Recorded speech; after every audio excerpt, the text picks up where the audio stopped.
बच्चा लोग, स्वागत है आपका अपने चैनल कॉमर्स गुरुजी पर। और आज हम पढ़ने वाले हैं मैक्रो इकोनॉमिक्स का next chapter, problem of excess demand and deficient demand. इससे पहले की जितनी भी वीडियोस हैं वो मैं प्रोवाइड कर चुका हूं वन शॉट में। अगर आपने वो नहीं देखी है, डिस्क्रिप्शन में आपको लिंक मिल जाएगा, वहां जाके आप देख सकते हैं।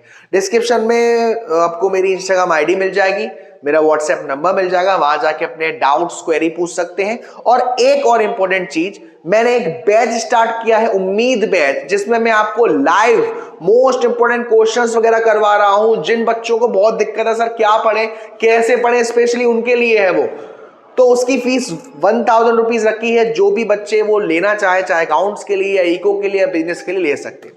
चलिए स्टार्ट करते हैं। प्रॉब्लम ऑफ एक्सेस डिमांड और डेफिशिएंट डिमांड। जब भी हम इस चैप्टर को स्टार्ट करते हैं तो सबसे पहला टर्म आता है फुल एम्प्लॉयमेंट इक्विलिब्रियम और अंडर एम्प्लॉयमेंट इक्विलिब्रियम। दोनों का मतलब क्या है सर? फुल एम्प्लॉयमेंट इक्विलिब्रियम और अंडर एम्प्लॉयमेंट इक्विलिब्रियम, दोनों ही केस में हमारा AD is equal to AS है। मतलब अगर मैं बात करूं फुल एम्प्लॉयमेंट इक्विलिब्रियम की, तो ये वो सिचुएशन है जहां पर AD is equal to AS है। और अगर मैं बात करूं अंडर एम्प्लॉयमेंट इक्विलिब्रियम की, तो वहां पर भी AD is equal to AS है। लेकिन सर डिफरेंस कहां आ रहा है? कहां डिफरेंस आ रहा है? जब मैं बात करूं फुल एम्प्लॉयमेंट इक्विलिब्रियम की, तो वहां पर जितने भी मेरे पास रिसोर्सेस थे वो फुली यूटिलाइज हो चुके हैं। उसका जितना इस्तेमाल होना था वो हो चुका। जितने गुड्स बनाए थे सारे के सारे बिक गए, लुट गए सारे के सारे। एडी इक्वल टू एएस है। लेकिन अंडर एम्प्लॉयमेंट इक्विलिब्रियम वाली कंडीशन में AD is equal to AS तो है, लेकिन अभी फुलर यूटिलाइजेशन ऑफ रिसोर्सेज नहीं हुआ है। अभी भी कुछ ना कुछ गुड्स ऐसे बच गए हैं जो प्रोड्यूसर बेच नहीं पाया। तो फुल एम्प्लॉयमेंट इक्विलिब्रियम क्लियर और अंडर एम्प्लॉयमेंट इक्विलिब्रियम क्लियर। अब इनकी वजह से कुछ कंडीशंस आ रही हैं, जैसे कि वॉलेंट्री अनएम्प्लॉयमेंट और इनवॉलेंट्री अनएम्प्लॉयमेंट। वॉलेंट्री एम्प्लॉयमेंट का मतलब है कि जहां पर आपको जॉब तो मिल रही है, लेकिन जिस रेट पर मिल रही है उस रेट पर आप करने के लिए इच्छुक नहीं हो।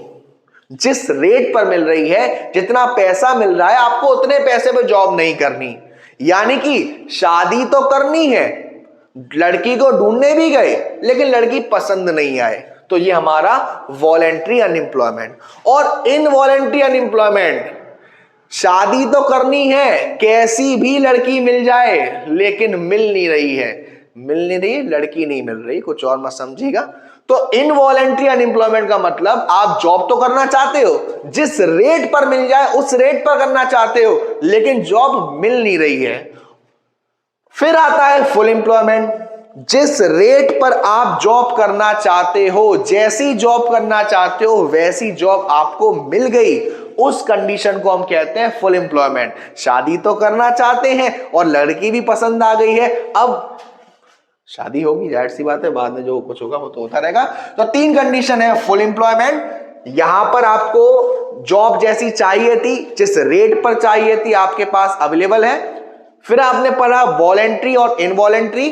अब आपको यहां पर एक चीज में थोड़ी सी दिक्कत आती है कि सर अगर यहां पर हमारा फुल एम्प्लॉयमेंट है तो क्या जीरो अनएम्प्लॉयमेंट हो जाएगा? क्या एक ऐसी सिचुएशन आ जाएगी जहां पे बेरोजगारी है ही नहीं, जहां बेचारे नल्ले लोग है ही नहीं? ऐसा हो सकता है? नहीं sir. There is always a minimum level of unemployment which is called natural level of unemployment. जो मार्केट है उसमें चेंजेस आते रहते हैं, और चेंजेस में अपने आप को जो कंपनी ढालती है उसमें कुछ फ्रिक्शनल चेंजेस भी आते हैं और स्ट्रक्चरल चेंजेस भी आते हैं। फ्रिक्शनल यानी कि डायनामिक चेंज हो रहा है, पावर में कमी आ गई, रॉ मटेरियल में कमी आ गई, लेबर में कमी आ गई, लेबर इमोबिलिटी मिल गई। और स्ट्रक्चरल यानी कि हमारी इंडस्ट्री का वो जो स्ट्रक्चर है उसे चेंज करना पड़ेगा, हमारे पास उतनी मशीन्स नहीं है, उतने हाईटेक जो लोग हैं वो नहीं है, तो हमेशा कुछ ना कुछ अनएम्प्लॉयमेंट तो रहेगा। उसको हम कहते हैं नेचुरल लेवल ऑफ अनएम्प्लॉयमेंट या नेचुरल अनएम्प्लॉयमेंट। आई होप यहां तक आपको कोई भी दिक्कत नहीं होगी। अब प्रॉब्लम अराइज होती है डेफिशिएंट डिमांड की और एक्सेस डिमांड की। डेफिशिएंट डिमांड क्या होता है सर? जहां पर AD is less than AS, जहां पर उतनी डिमांड नहीं आई जितनी सप्लाई आप कर रहे हो। इसे देखिए, मैंने आपका यहां कर्व बनाया हुआ है कि ये जो कर्व है, डिमांड जो होनी चाहिए थी वो ये होनी चाहिए थी एडी, लेकिन वो ये हो गई। और ये जो बीच का गैप है इसको हम कह सकते हैं डेफिशिएंट डिमांड या डिफ्लेशनरी गैप। सर ये किस कारण की वजह से हो सकता है? याद होगा आपको, प्रीवियस चैप्टर्स में मैंने आपको बताया था एडी के components, AD equal to C plus I plus G plus X minus M.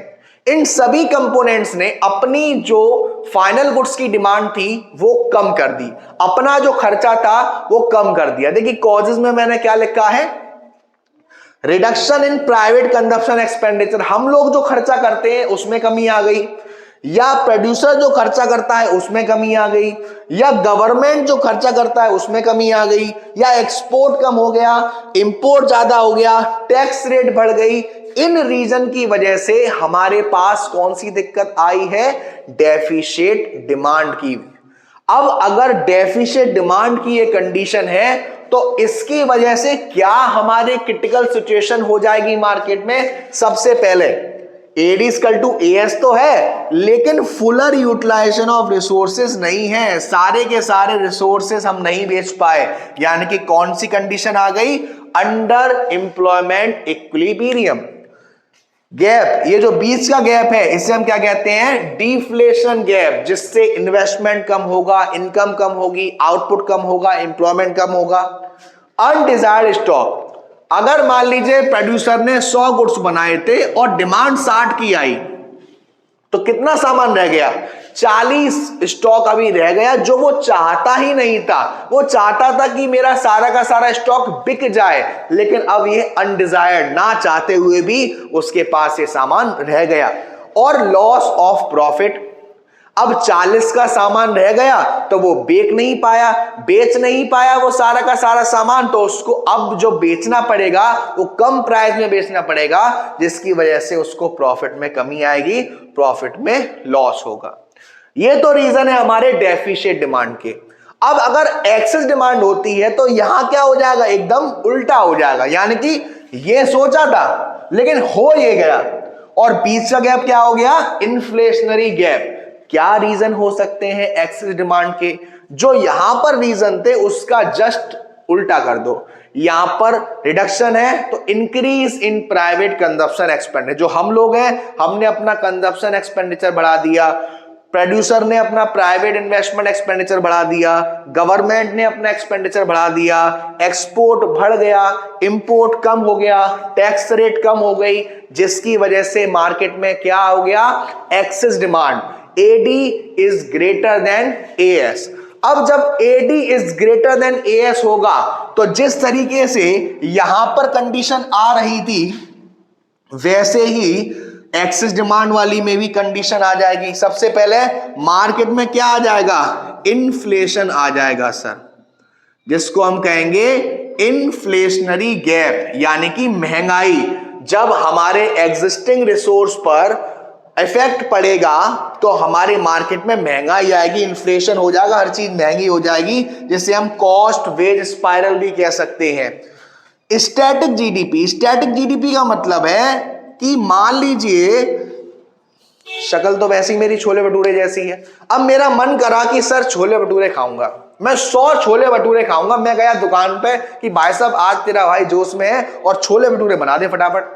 अब उसने कहा साहब मेरे पास छोले भटूरे खत्म हो गए, मेरी डिमांड तो है लेकिन मैंने खर्च किया ही नहीं, तो पैसा गया ही नहीं तो जीडीपी में कंट्रीब्यूशन होगा ही नहीं। यानी कि भले ही एडी आपका ज्यादा का है, बना रहे, बढ़िया बात है, लेकिन वो जीडीपी में कोई कंट्रीब्यूशन कर ही नहीं रहा, क्योंकि आपकी वांट सेटिस्फाई नहीं हो रही है। और सेम यहां पर भी आपके माइंड में एक हो जाएगा लॉस ऑफ प्रॉफिट, कि यार काश मैंने और प्रोडक्शन कर दिया होता तो मैं और ज्यादा फायदे में रहता।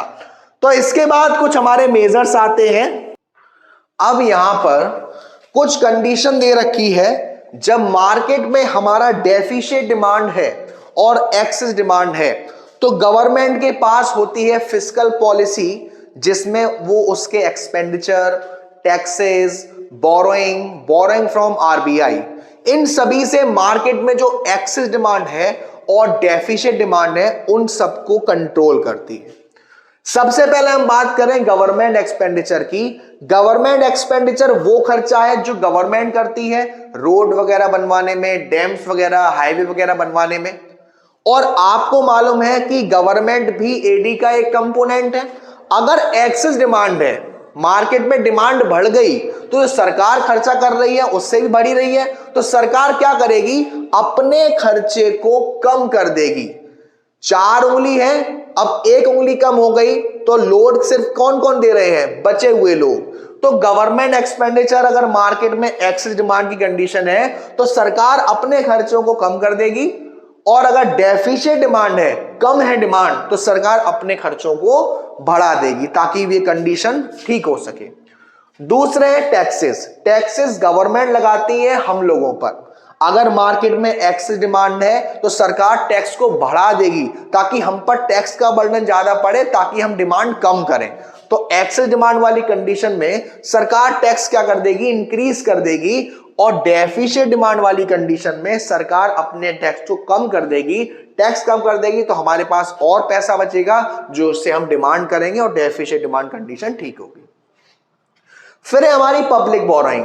पब्लिक बोरोइंग का मतलब है कि जो हमारी गवर्नमेंट है वो पैसा लेती है पब्लिक से कि आप हमारे पास पैसा जमा करिए और कुछ टाइम बाद हम आपको विद इंटरेस्ट आपको पैसा देंगे। तो अगर एक्सेस डिमांड है तो वो ज्यादा से ज्यादा पब्लिक बोरोइंग करेगी ताकि मार्केट से सारा का सारा पैसा सोख ले। यानी कि एक्सेस डिमांड वाली कंडीशन में पब्लिक बोरोइंग बढ़ा दी जाएगी और डेफिशिएंट डिमांड में कम कर दी जाएगी तो मार्केट में पैसा रहेगा और मार्केट में डिमांड क्रिएट होगी। फिर है बोरोइंग फ्रॉम आरबीआई। गवर्नमेंट पैसा लेती है आरबीआई से। अगर मार्केट में एक्सेस डिमांड है तो गवर्नमेंट क्यों लेगी पैसा आरबीआई से, उन्हें तो एक्सेस डिमांड को ठीक करना है। तो जब एक्सेस डिमांड है तो आरबीआई से बोरोइंग कम करी जाएगी, और जब डेफिशिएंट डिमांड है तो आरबीआई से बोरोइंग ज्यादा करी जाएगी। ये तो है आपके कुछ फिस्कल पॉलिसी मेजर्स। कुछ होती है हमारी मॉनेटरी पॉलिसी जो आरबीआई करती है, जो आपने मनी एंड बैंकिंग वाले चैप्टर में पढ़ा था। तो एक्सेस डिमांड की कंडीशन है तो जो हमारी बैंक रेट है, वो रेट जिस रेट से आरबीआई कॉमर्शियल बैंक को लोन देती है, reverse repo rate, CRR, SLR, margin requirement, ये सभी चीजों को बढ़ा दिया जाएगा in case of excess demand, ताकि इस कंडीशन को टैकल किया जा सके, सही किया जा सके। और अगर डेफिशिएंट डिमांड है तो इन सभी कंडीशंस को, इन सभी रेट्स को, bank rate, reverse repo rate, CRR, SLR, margin requirement, इन सभी को कम कर दिया जाएगा ताकि डेफिशिएंट डिमांड की जो कंडीशन है उसे ठीक किया जा सके।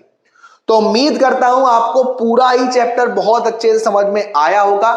एक छोटी सी रिक्वेस्ट बस करूंगा कि वीडियो को प्लीज लाइक करिएगा, शेयर करिएगा अपने फ्रेंड्स में, और अब तक चैनल को सब्सक्राइब नहीं किया है तो सब्सक्राइब कर दीजिएगा। Thank you so much, love you all.